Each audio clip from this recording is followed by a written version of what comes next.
don't know how big it is, that doesn't have all that much affection for Mustafa Kemal. Am I wrong? There is a small population that might be true. Okay. But in general, I think everyone respects him. Oh, I would hope so. Yeah. Well, the current president and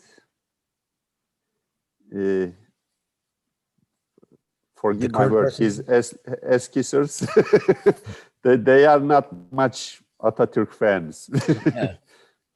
Well, I did read a biography of him many years ago, written by somebody who was a specialist on Turkey, and it was very complimentary. Yeah. And as I was thumbing through the book that Mehmet had given me, the author, who's Turkish, has enormous respect and admiration for him. Okay, let's get started, George. Welcome, everyone. Today we are going to commemorate the 106th anniversary of Çanakkale victory and battle. We are going to start the program with our national anthem. So I will start sharing my screen.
Çanakkale içinde aynalı çarşı,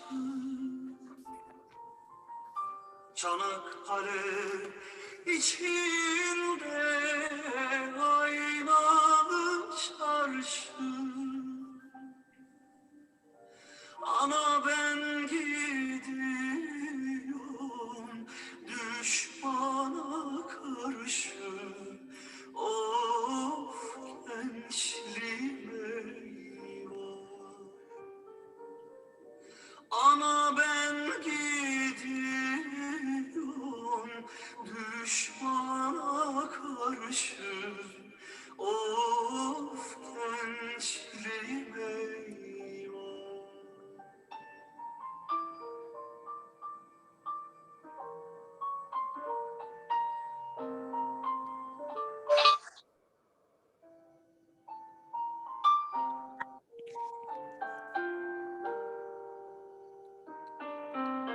Çanakkale içinde bir uzun selvi, Çanakkale içinde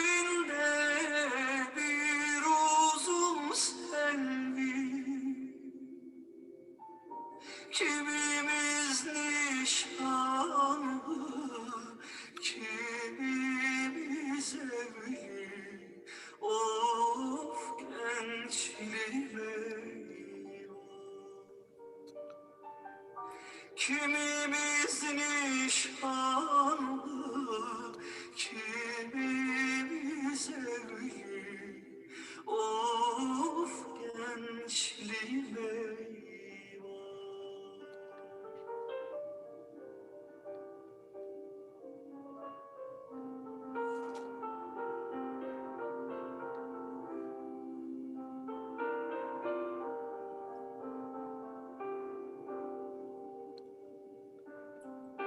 Çanakkale içinde vurdular beni.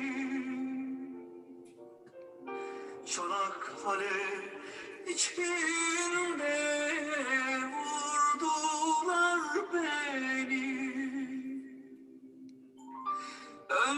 This is being recorded too, but koydular beni. Of gençliğim eyvah.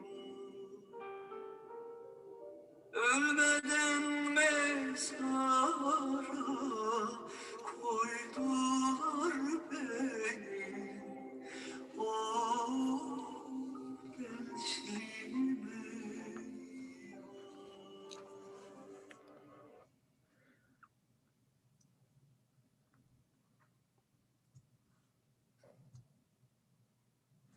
So, welcome to our program again. Today, as I said, we are going to commemorate the 106th anniversary of the Çanakkale victory and battle. Our program includes Professor George Cassar, who will discuss the pre-battle conditions in World War I, the British and French army, the purpose of the Dardanelles campaign, the naval and land battles between the Allied forces and Ottoman Empire, why Allied forces failed in their campaign, and the consequences of the Dardanelles battles. Although Professor Cassar will cover the campaign in its entirety, I feel obliged to discuss the meaning of this victory for Turks. First and foremost, I would like to commemorate those who lost their lives during the campaign. Estimates suggest both sides had almost 500,000 casualties during the battles, half of which were Turks, making Çanakkale one of the deadliest and bloodiest war in Turkish history. Second, the Dardanelles light the fire in Turks' hearts for hope, gave them confidence that they are a nation who can determine their own fate in world politics. Indeed, after an independence war led by our founder, Mustafa Kemal Atatürk, between 1919 and 1922, a modern republic emerged from the ashes of Ottoman Empire, against all the odds and adversity that the Turkish nation had to endure. Of course, no discussion is complete without mentioning the role of Mustafa Kemal in the victory. Mustafa Kemal, colonel at that time, was instrumental stopping the Anzac forces in Arıburnu, Cape of Peace, and Jonkbayırı, Çunukbayır, with his legendary 57. Alay, 57 Infantry Regiment. The entire regiment have lost its members, but succeeded to change the course of the battle. And this is the regiment who obeyed the order of Mustafa Kemal. I am not ordering you to fight. I'm ordering you to die. With this, I would like to turn to Professor Cassar, and I would like to read his brief bio. We are very happy to have him here today. Professor Cassar received his bachelor's degree and master's degree from University of New Brunswick in 1962 and 63, then went on to earn his PhD from McGill University in 1968. During his tenure at Eastern Michigan University, he authored dozens of articles and 11 books, which made him an international authority on World War I and British politicians Lloyd George and Horatio Kitchener. Among his more recent books are Lloyd George at War, 1916-1918, Hell in Flanders Fields, The Canadian at Second Battle of Ypres, Trial by Guest, The British Army at the Second Battle of Ypres, Kitchener as the Proconsul of Egypt, 1911-1914, and most notably, and today's lecture or webinar is about Reluctant Partner, the complete story of French involvement or participation in Dardanelles expedition of 1915. Professor Cassar retired in 2018. We still share the same offices in the same floor at Eastern Michigan University. And he wants to continue researching and writing. He's currently writing another book. He also plans to travel to Italy, Greece, and as well as Turkey to visit the art museums, galleries, and explore the ancient ruins in these Mediterranean lands. So with that, I'm going to turn to Professor Cassar, and he has a couple of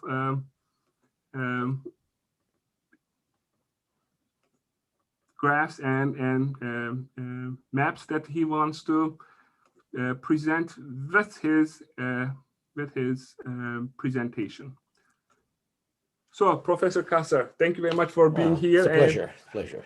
And we would like to start with, if you can tell us a little bit about World War I at the time that they have the Allied forces decide to invade or held a campaign against the Ottoman Empire.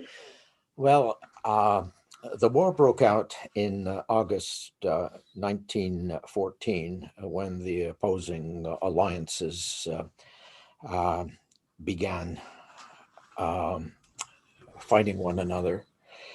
And without going into any details, what started out as a war movement gradually became one of immobility, where the opposing armies, instead of trying to outflank the other, kept extending their trenches, and the trenches kept moving northwards from Switzerland all the way to the English Channel.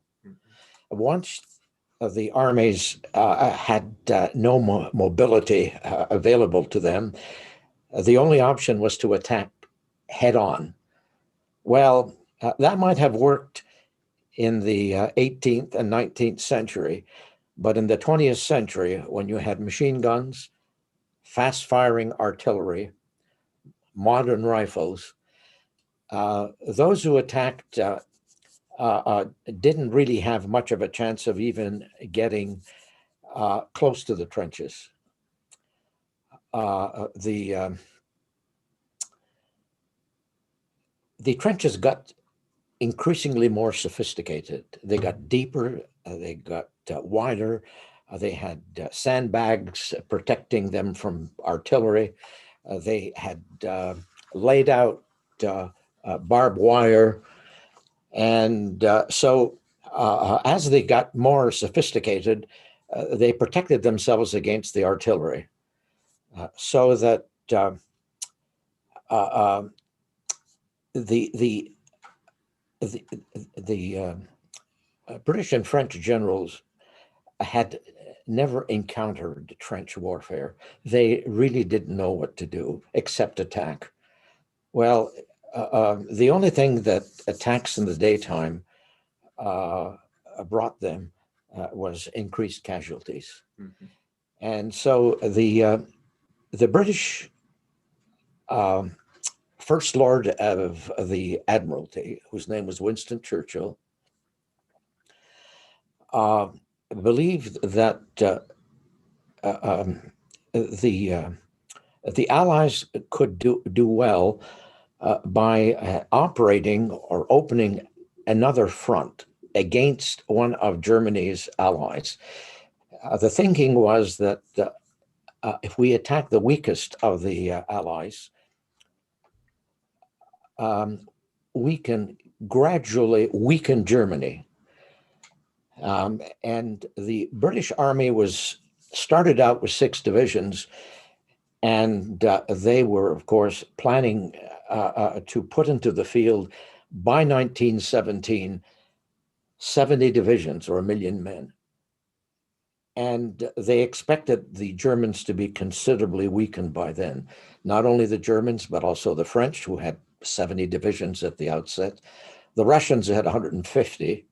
The Germans had about 80. The British only had 6. And you'll say, well, why only 6? Well, when you have a politician trying to determine defense, you can expect the worst. They knew that ultimately they might be forced to fight a war against Germany, but they hadn't taken any preparations. Britain had an army, but it was scattered. They acted as police force in their colonies and in the territories under their control. But it's kind of ridiculous when you think that you might get into a war and not have prepared for it.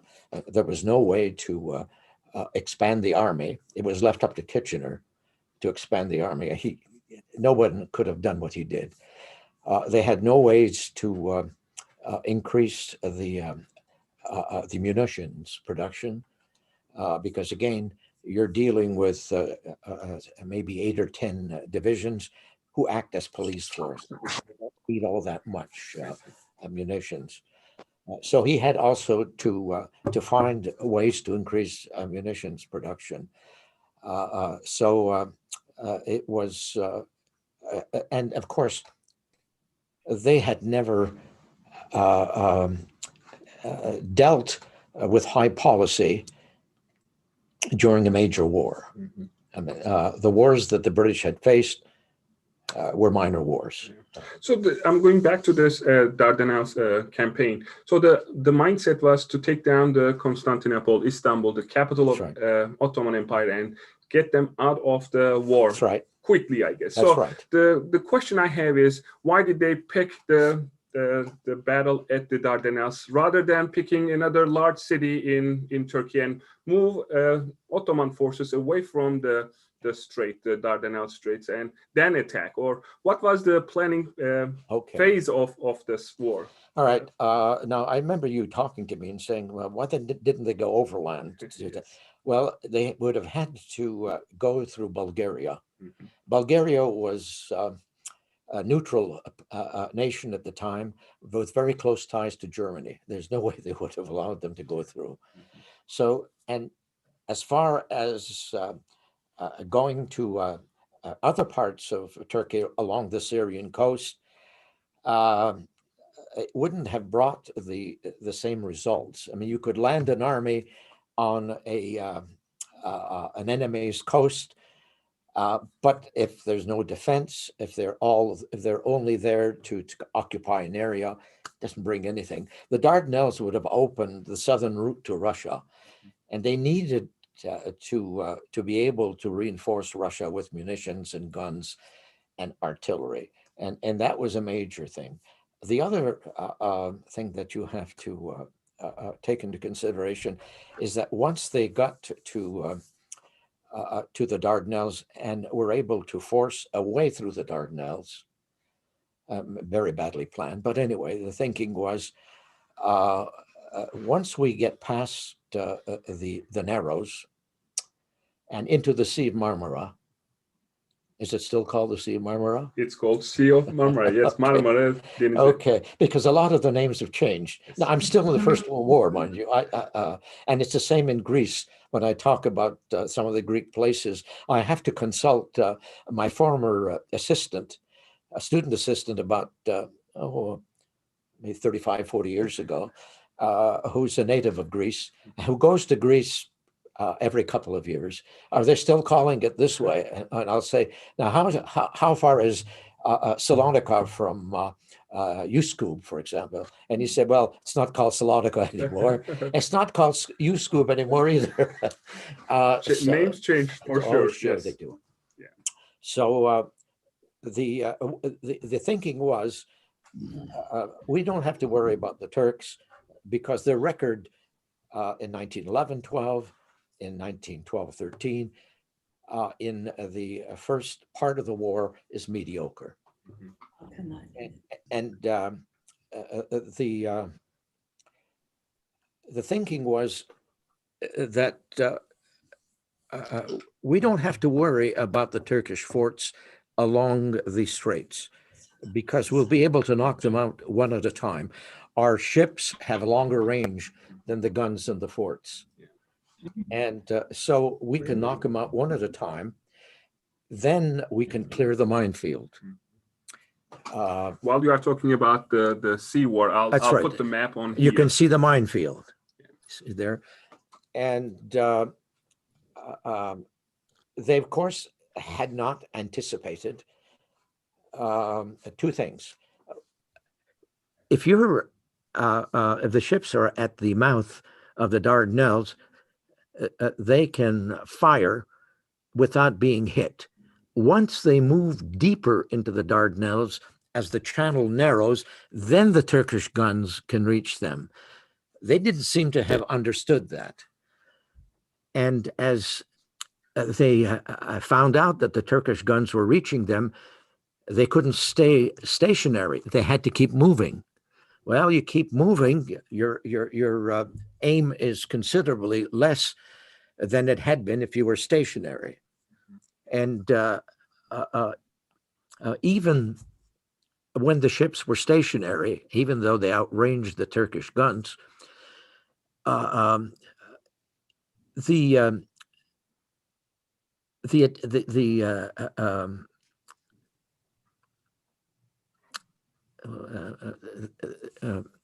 hitting the Turkish forts is no longer as easily as it appeared when you were talking about the planning. The British, Churchill especially, had been quite impressed at the way the Germans had destroyed the Belgian forts. And it's a lot different because, when you're on land, your platform is stationary. And the guns can be moved at 45 degrees angle. So when they're shot up in the air, they land they land. What's the word? They're more effective than if you're on the sea, and the sea's never calm, Exactly. sometimes. And so you have a sea that's not very calm. On top of that, the guns on the fleet, the trajectory is flat. So when they're firing, they could go well above the target. When you take a 45-degree angle, the distance it gets shorter, I guess, right? Well, it's everything is the range is shorter. You have a better vision. Whereas when you're 8 or 10 miles from the target, it's much harder to hit. Exactly. Even when they had airplanes to help out the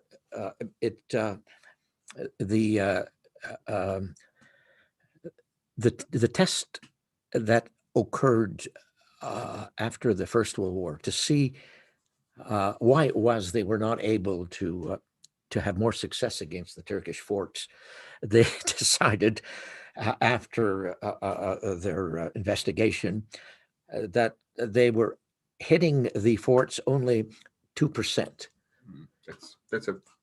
And even when they hit the forts, they were not hitting the guns. So you could hit a fort as long as the guns were still operating. They could still. They'll regroup and shoot That's back, right. That's right. My question about these naval attack, the size of the British and the French naval forces. Sure. The size of it in terms of is that a big naval force that came in front of the Gallipoli? This size of naval attack has happened elsewhere during the World War. Can you compare this to other naval forces or attacks? There had never been an attack of that size in modern times. Okay. And there had never been an attack, a landing force that size on any enemy front. Mm-hmm. So you can see that the British had 18 ships that were involved in the attack. And once they got inside the forts, they had to keep moving. And if you look at the arrow there, can you see the arrow? They can see it right on here. That's right. And it's not all that clear. But right here, there is a string of mines right here. You can see it barely because there are ships there. I Can you think see it? our listeners are very familiar with that line because there is a landmine that has been planted there the night before the attack. That's it. And we have seen the story, and there might be some TV shows that has been dedicated Right to here. this. You can see the mines right there between the ships. Exactly. Erdem, you may want to use the laser pointer. Sure, I'll try to use a laser pointer on here. Okay. You have to understand that I'm not very savvy when it comes to computers. That's okay. It's right on here, I'm assuming. Right on here, right? Yeah. Yeah. So this is the section that Professor Cassar is suggesting. So this is a straight line of mines, unlike That's right. the other ones That's that right. the British and French was not aware of, I guess, right? They weren't. They had swept the seas up to the major minefield, and they didn't know that after they had swept the sea, the Turks had laid a fresh row of mines parallel to the shore, not across, which was the usual way of doing it. And so you can say, well, how did they know that the Allied ships were going to come in that direction? They knew that because the Germans had been observing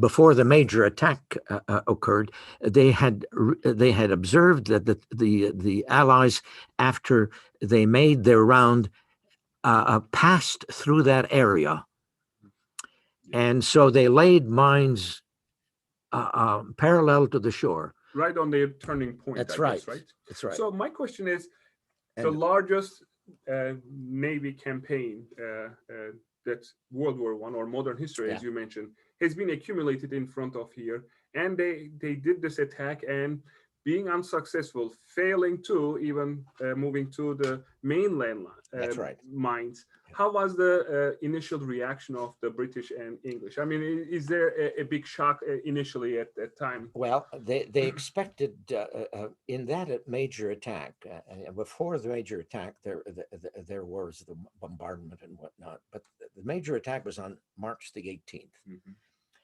And the Allies expected to lose a few ships, and the Allies had once they decided to attack Turkey, had indicated that we don't know. We think we can get through without any difficulty, but if we fail, then we can pull our ships back and announce to the world that this was just a cover for a landing elsewhere. Then they might have sent an army to the coast of Syria, at Haifa. There's another place, Alexandretta. So that goes to the failure of the naval attack, followed by. However, there's one thing that no one has introduced, and I guess I didn't say that at the beginning, that I just finished a book on the British end of it, and Churchill desperately wanted to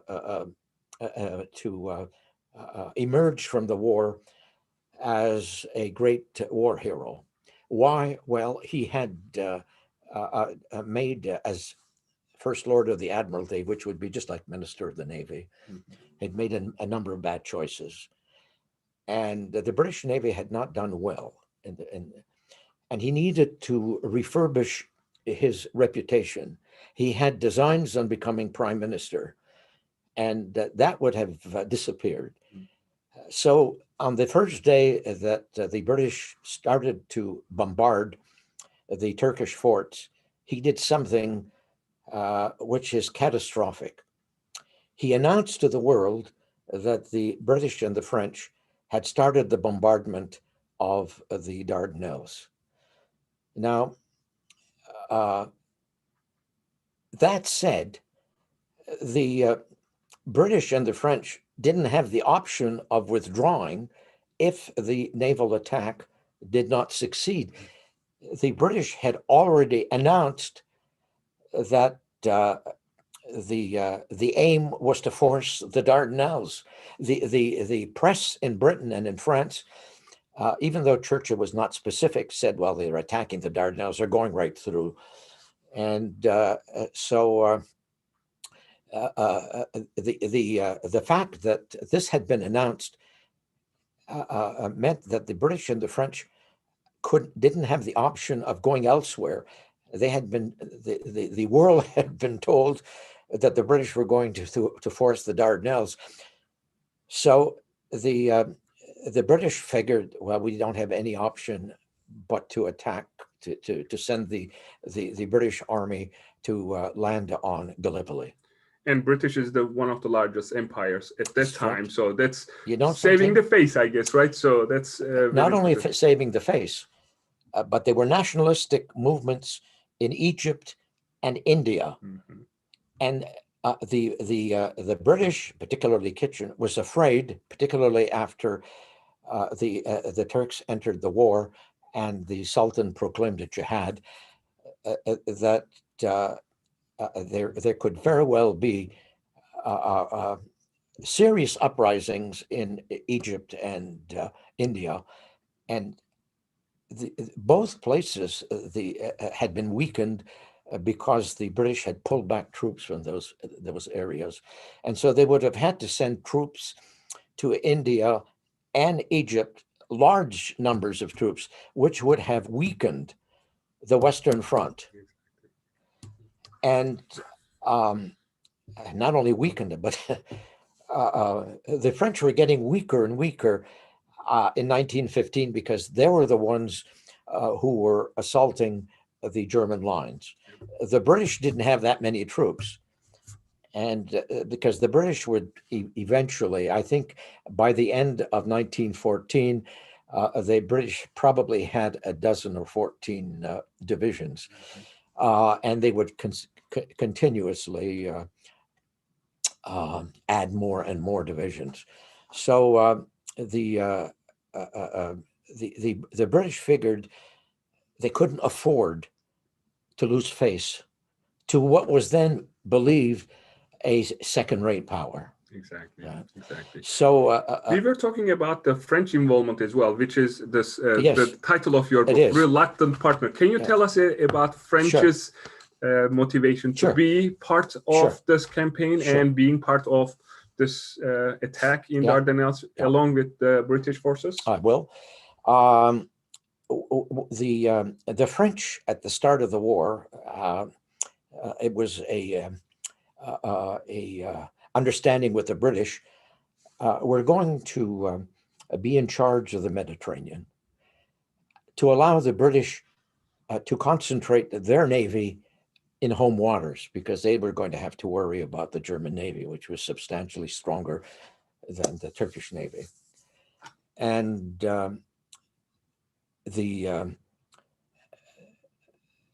once the British decided to attack the Dardanelles in January 1915, they wanted command of the assault.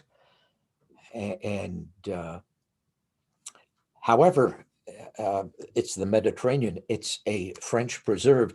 It's the French who are in charge of the Mediterranean.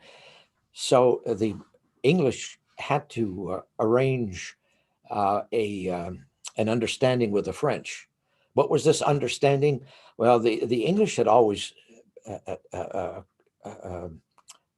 talked about sending an expedition to Alexandretta at some point down the road. And the French didn't like the idea that the British would be close to Syria. The French had always had designs on Syria. By the way, for our listeners, Alexandretta is in Turkish Antakya, Hatay. Okay, well, see. Yes, the name is another change of the So Coming to this reluctancy, where is that reluctant partner coming from? They were not really interested. they didn't. They didn't. They joined to keep the English. The French said, "Okay, you can take charge of the naval assault against the Dardanelles on condition you abandon setting up a colony in Alexandretta or to occupy Alexandretta." And the British said, "Fine." So they were trying to protect their interests. That's right. During And this the campaign French as well. interest in Turkey went back to the 15th century, and it was much deeper than any other Western nation. Yeah. They had cultural ties, they had economic ties. They didn't really want to divide the Ottoman Empire. However, they figured if the other allies want a piece of Turkey at the end of the war, we'll have to go along. And if we do, we'll make sure we get Syria. And the only way to ensure you get Syria is to have ships and troops on the scene. On the sea, Yeah, exactly. okay. So this reluctancy actually reveals itself with the sizes of their forces in the Gallipoli campaign as well, right? In terms of the sizes of the British and the French involvement, can you give me Sure. 1/3, 2/3? The English had 3/4. 3/4, okay. And the French, maybe even a little more than 3/4. Maybe the French had 20%. 20%, I see. So Shall we move on to the land battles? whatever you decide. Go fine. ahead, please. So they were not successful at the naval attack, That's and right. what is next? Well, the English figure. Well, Churchill has announced that we're going to force the Dardanelles. We can't, and we've been beaten. We can't allow for the sake of the prestige of the French and the English, because the French also had colonies in North Africa, and so they decide to invade Gallipoli. And the object of invading Gallipoli is to take the forts in reverse along the Dardanelles. And once you've done that, then the ships can go through because they won't have to worry about the Turkish forts. Exactly. However, what the English don't realize, a number of things they don't realize. One, the Turks know that the land attack is coming. Lyman von Saunders, the commander of the Turkish forces, is brilliant. One can't help but admire how well he thought out where the Allies were going to land. And he knew they'd have to land at a couple of beaches because the beaches in the Dardanelles are narrow. You can't put more than 3,000 or 4,000 at a time. So he had to spread out the Turkish forces. He chose there's only one place that he missed, but it's quite impressive, and nevertheless. And now the Turks have been warned that because of the naval attack, that the English and the French are going to land on Gallipoli. What they don't understand is that the Turks have occupied the heights a mile or two from the beaches. And another thing, the Turks in the past had done poorly, not because the Turks were not formidable fighters, but because the leadership was pretty crummy. Now they were led by the Germans. And another thing too, the Turks were defending their homeland. Exactly. There is a difference between invading a foreign country and defending your homeland. And the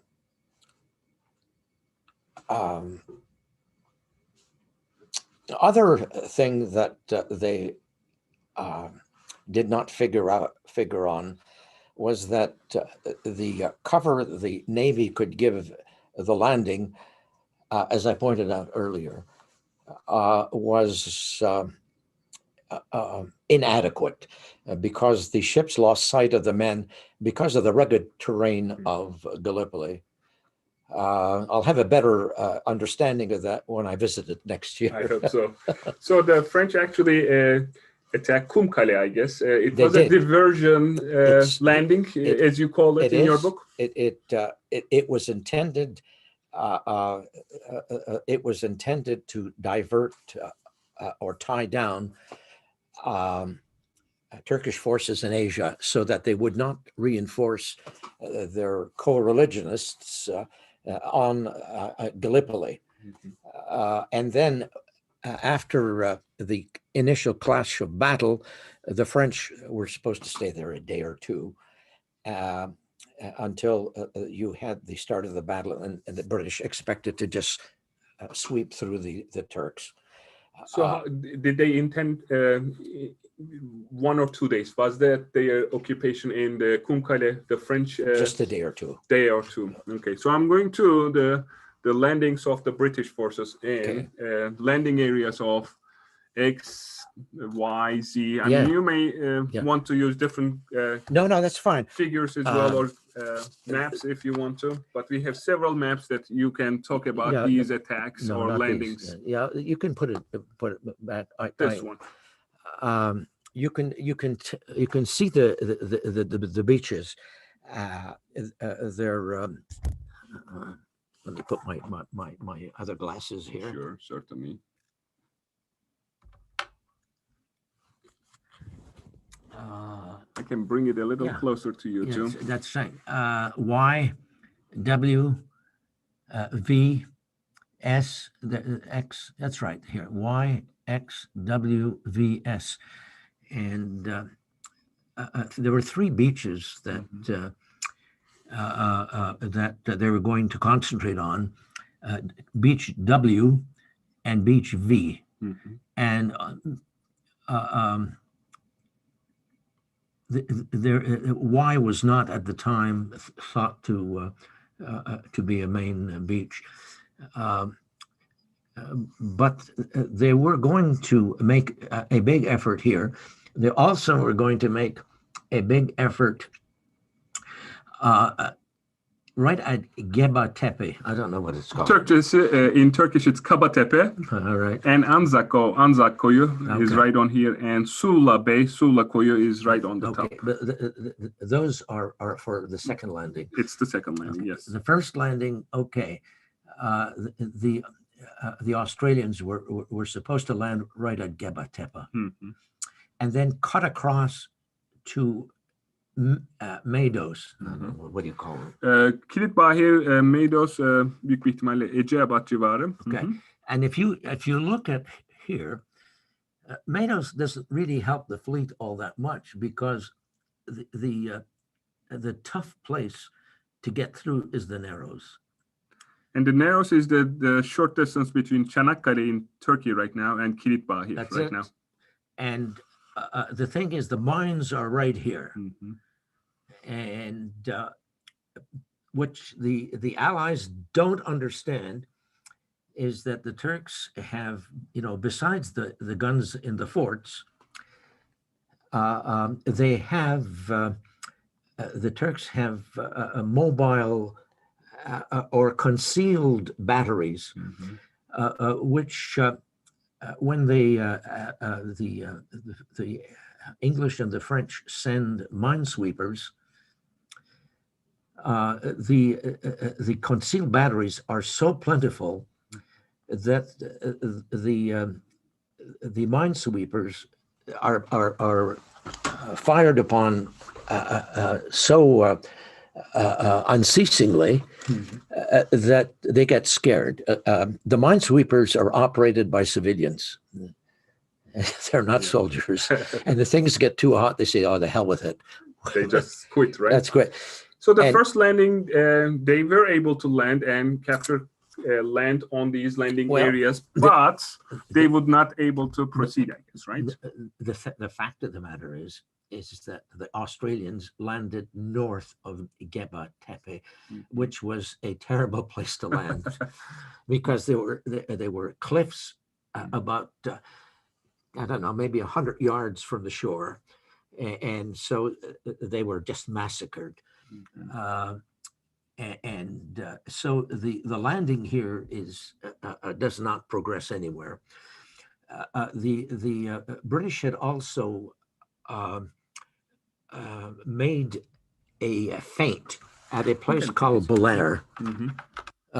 We can't see Belair. Bolair. Okay. Right now, It's maybe an- I at can the- show it. With It's at the neck of the peninsula. It's on that's the city of Bolair right now. I don't have the map right now on here, but this is where it is.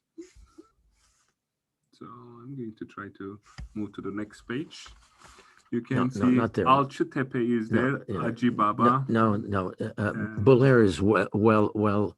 I'm trying to see if we have a map to show all of those, but I might not. No, just Erdem, go to bigger map of Marmara. Right on here, Bolair is There it right is. on here. there it is. Yep. Right at the neck, right here. Right at the neck. They had brought some ships there, and they were giving the impression they were going to land. And it's just that Lyman von Saunders was not an idiot. He had two divisions in this area, and the Allies knew that it was well defended.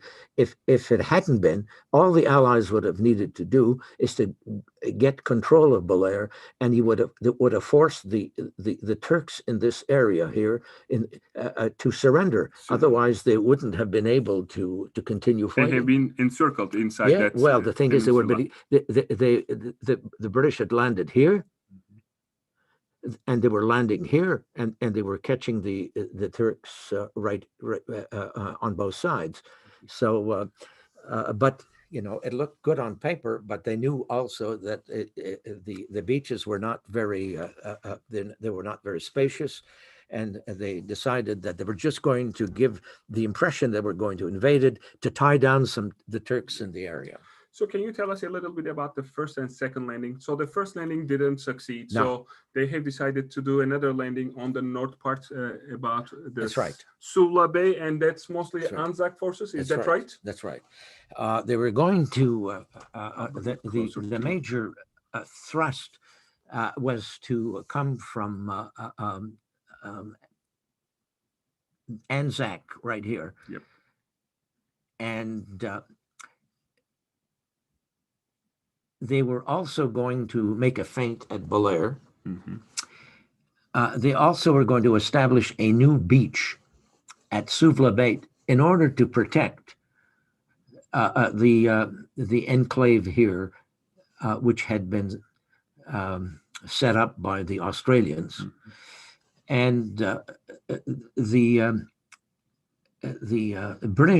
actually it was mostly the French who were supposed to attack, not seriously, but attacked in Cape Helles, this area right here, to give the impression that the main attack was going to take place here, when in fact the main attack was to take place right here. And they were supposed to move in this direction. On the east That's side of right. the peninsula. That's right. Mhm. And they realized that because of the terrain, the fighting was going to be fierce, and they had set goals, which they felt was less ambitious than the first attack, and they were going to need. Once they had achieved the goal on the first day of the landing, they were going to make plans to continue to reach right here, Kilit Bahar. Kilit Bahir. Yeah. Okay. That's the That's the shortest distance from That's the right. That's other. right. That was the second phase of the operation, whereas in the first landing, the idea was to go right through. Mhm. Here, it's being done in two I stages. see. So in terms of the casualties, would you say the first or the second landing are more bloody, or are they about the same, or? Pretty much, I'll tell you, the first landing, the British suffered 15,000 casualties, not quite 15,000. And the French suffered, because they were in Comcale, they had suffered 800 casualties. But by the end of the campaign, the French had suffered as many casualties as the Australians. And in all, the French suffered about 47,000 casualties, and the English and the British Empire had suffered 205,000, I see. and the Turks pretty much the same. The same. According to Lieutenant Colonel Edward Erickson, who studied both, who studied the entire campaign, the Turks, the Allies had thought that because the Turks didn't do anything well, that they didn't keep an accurate record of their I casualties. see. Erickson said they did. And he said that the Turks suffered no more casualties than the British and the French. So each side lost about 250,000 men. So first landing, second landing, none of them were successful. At least No. didn't take them to the goals No. that they were. No. Now my question is the length of this campaign then. So you land somewhere that you try to achieve That's a final goal of That's right. eliminating Yeah. these cannons so that the naval forces can go, and you are not able to, but you stay there, keep fighting for months and even years, right? So can you tell us a little bit about Sure. that insistence on staying there and giving casualties Remember, over the months? they don't want to admit they were beaten by Turkey. Exactly. Okay. Yes. And the British don't have the manpower for another landing right away. Mhm. And so the Kitchener, who's Secretary for War, says to the British commander, look, I'm going to send you enough troops to replace the men that you are losing for the time being. And as soon as we can get more men, because remember, the British Army is developing more and more divisions, just that most of the divisions are going to the Western Front. Because the British, also the French, are getting a lot of resistance from their generals on the Western Front, who feel quite accurately that it does no good to set up these secondary theaters, and even if you're successful and the Germans break through the Western Front, the war is over. So the generals understand it, the politicians don't. When do they ever understand anything? So the French then decide, because they're sick and tired of their commander ordering mass attacks that produce nothing except a long list of casualties, they have an investment in the Dardanelles, and they tell the English, we're going to send 4 fresh divisions to the Dardanelles. And so the British are just delighted. But nothing is predictable in war. The Germans figure that they don't know how much longer the Turks will be able to hold out. And they decide that it would be best if we opened a direct route to Turkey. Well, there are 2 states that prevent a direct route. One is Serbia, and the other is Bulgaria. Well, they make a deal with Bulgaria. Help us and we'll give you whatever you want. And so the Germans and the Austrians plan to overrun Serbia. They'll do it from one side, Bulgarians will do it from the other side. And the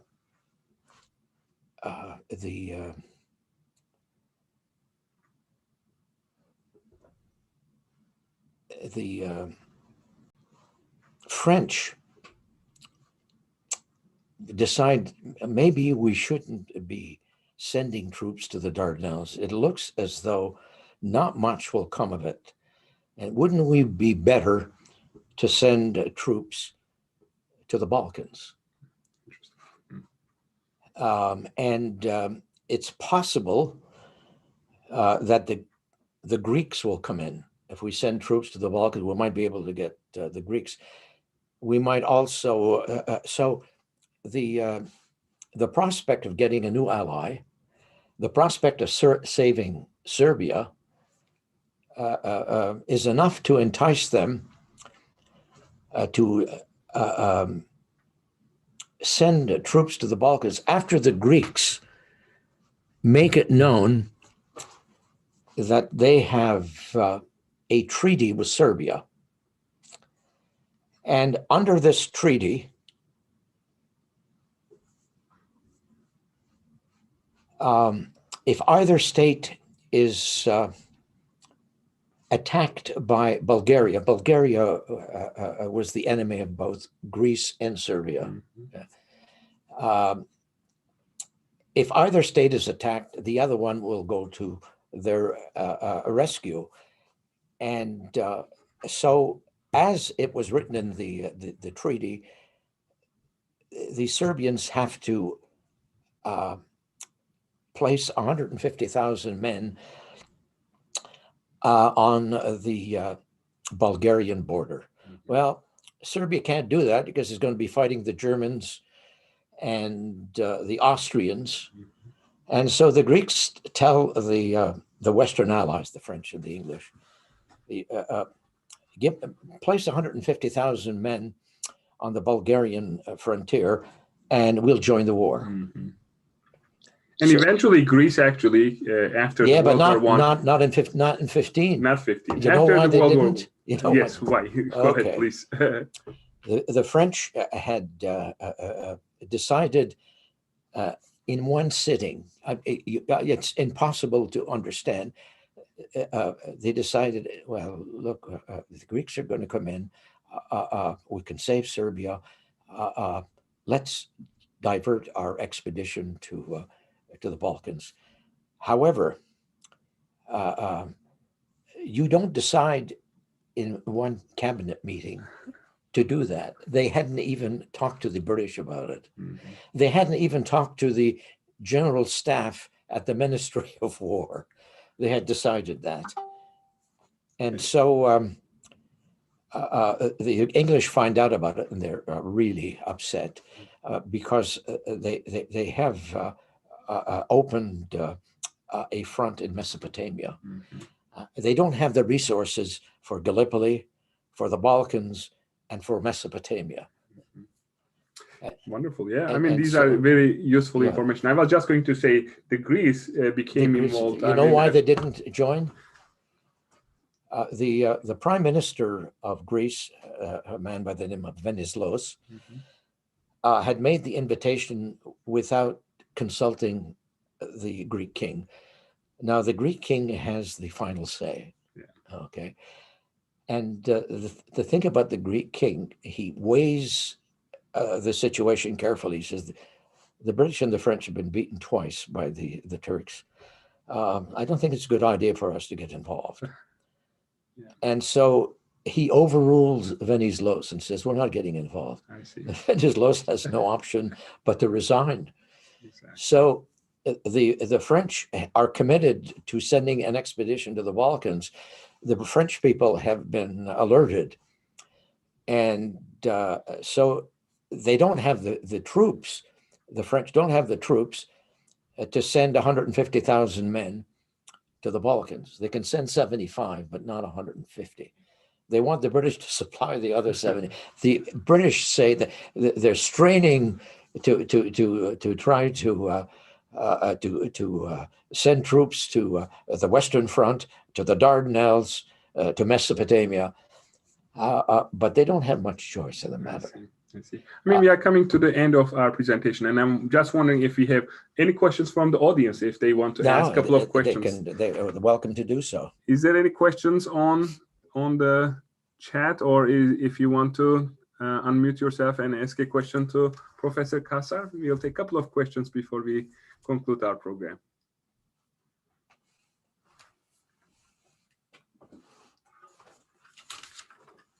Nilüfer, I think you are muted if you are talking. Sorry. Sorry, yeah, I have a question, Professor Cassar. So when we analyze now, it is a general consensus that they picked terrible location to land. Yeah. What was the main reason for that? Were the generals not able to get learn the features of the land, or they got misinformed?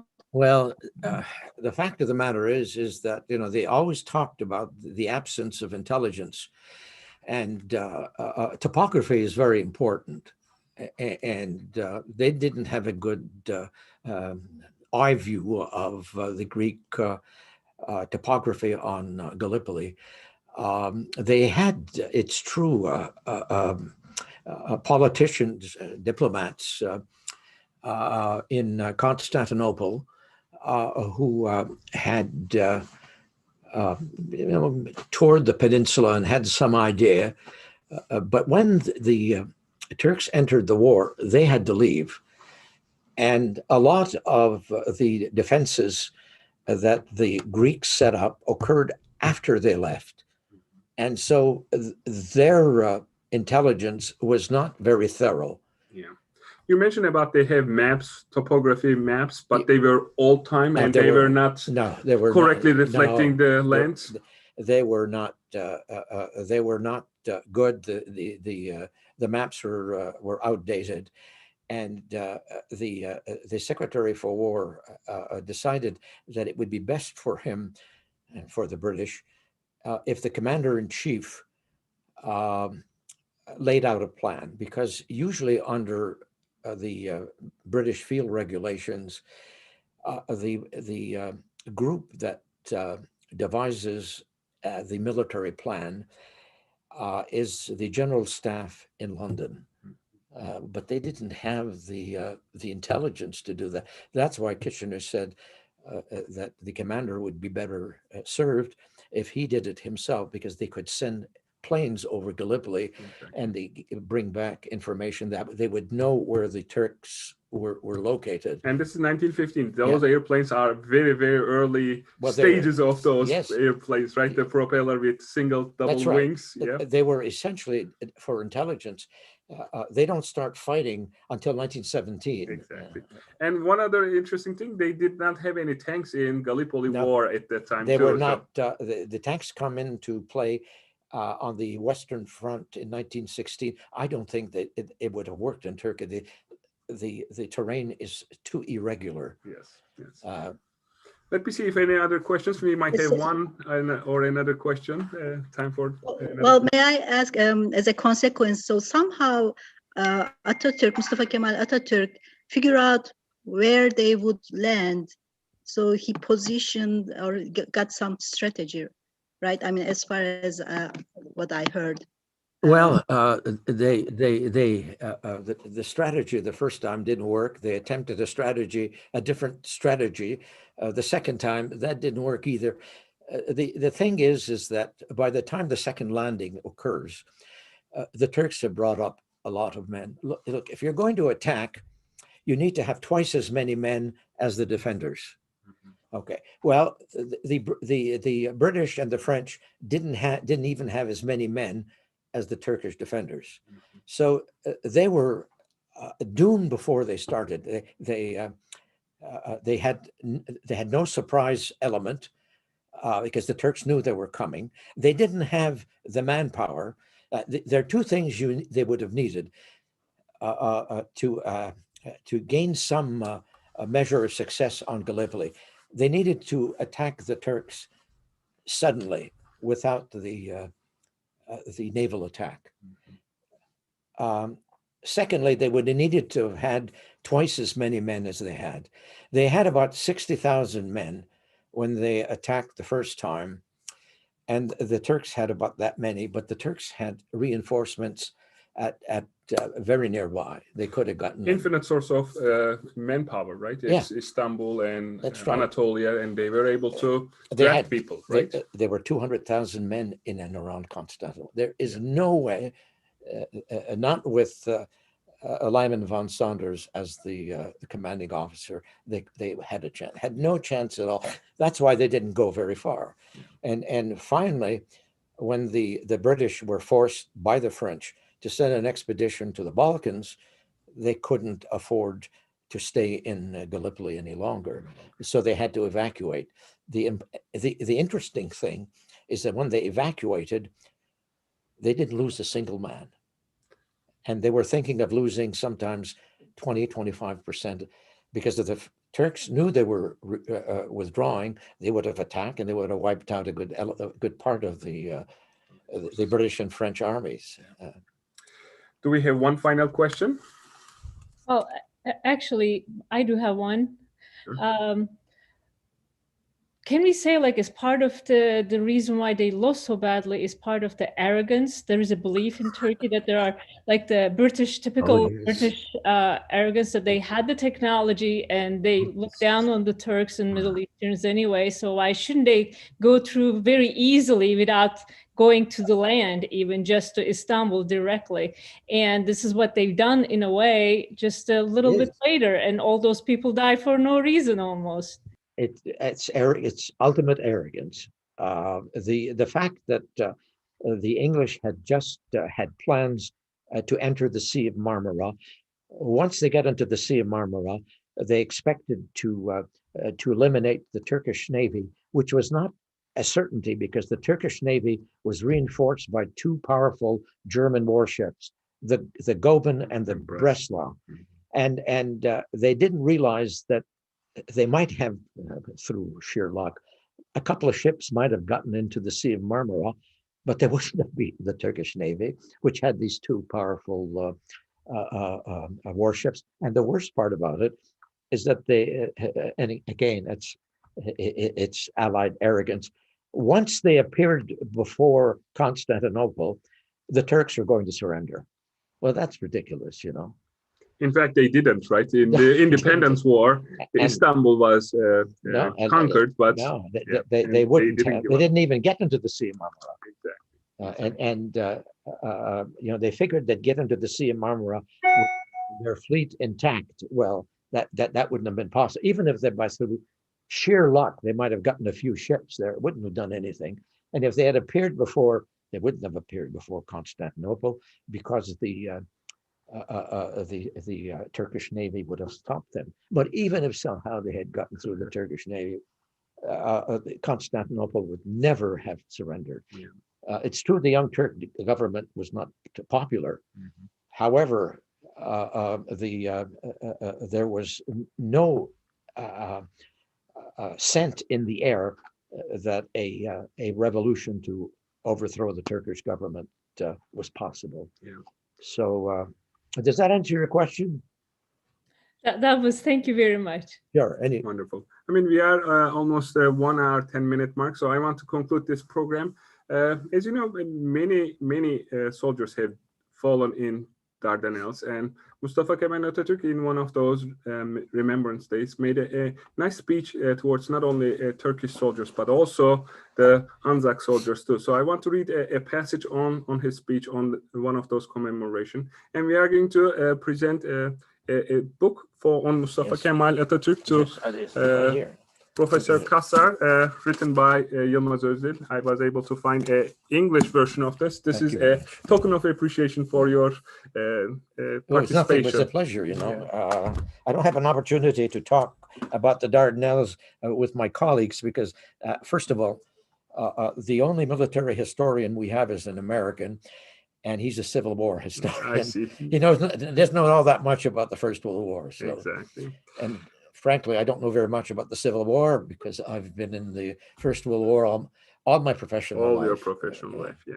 As Atatürk said about the Anzac soldiers, those heroes that shed their blood and lost their lives, you are now lying in the soil of a friendly country. Therefore, rest in peace. There is no difference between Johnnies and the Mehmets to us, where they lie side by side here in this country of ours. You, the mothers, who sent their sons from faraway countries, wipe away your tears. Your sons are now lying in our bosom and are in peace. After having lost their lives on this land, they have become our sons as well. So this is a nice way of commemorating all the fallen soldiers for the causes that politicians had their goals and these innocent individuals giving their lives. So hopefully we will not see any more wars and any more people dying for causes of other people's ambitions. true. So that's the final word Yeah, that I have. yeah. Thank you very much, you're Professor welcome. Cassar, Yeah, again, and that concludes our presentation. Thank you for attending. Thank you. Thank you very much. We are ready to listen.